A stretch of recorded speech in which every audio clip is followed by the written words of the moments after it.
We know of the great scholars among the Muslims who were ahead of the peoples of Europe in the field of knowledge.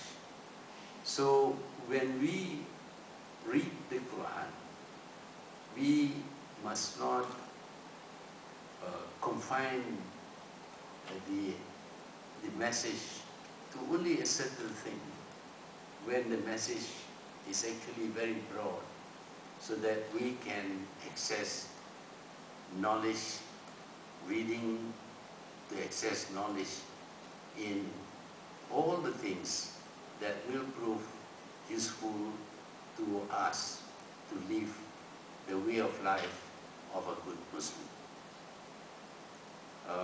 That is why I am excited. I am very grateful. I feel I should congratulate the European Christian, Muslims, for producing this magazine. Because this magazine will enable us to learn about the thinking of European Muslims, for they too can enlarge our knowledge of Islam. So this is a new step in which the initiative is taken not by the usual people who are Muslims, but by the European Muslims. And this is something of a milestone for the European Muslims. And I do hope that this magazine will be read, will be bought and read by as many people as possible, not least by the non-Muslims. For it is very important that the non-Muslims understand Islam, because it is when we don't understand people that we quarrel with people.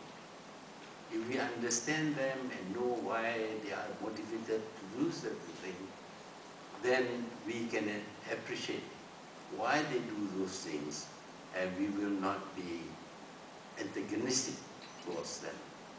So Globalia will perform a very good role in expanding, increasing the knowledge of Islam in Europe, the knowledge of Islam among Muslims in Europe, the knowledge of Islam among non-Muslims in Europe and in the rest of the world.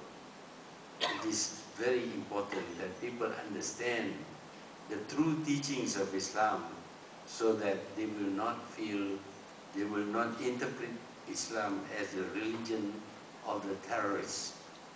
There are in fact some people who declared that Muhammad the Prophet was a prophet of the terrorists. That is due to a lack of knowledge. And if they have no knowledge about Islam, it is also our fault, because we have not made the effort to explain ourselves.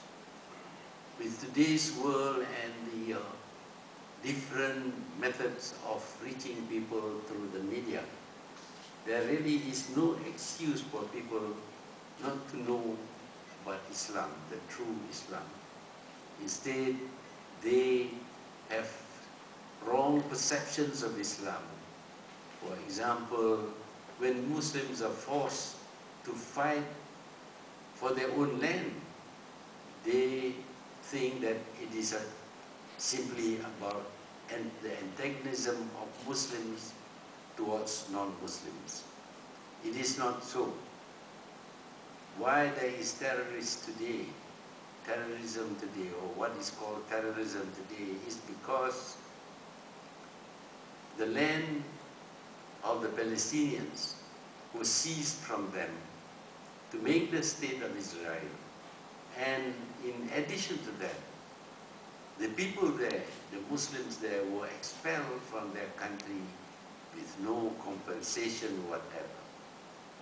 That is the cause of the anger among these people.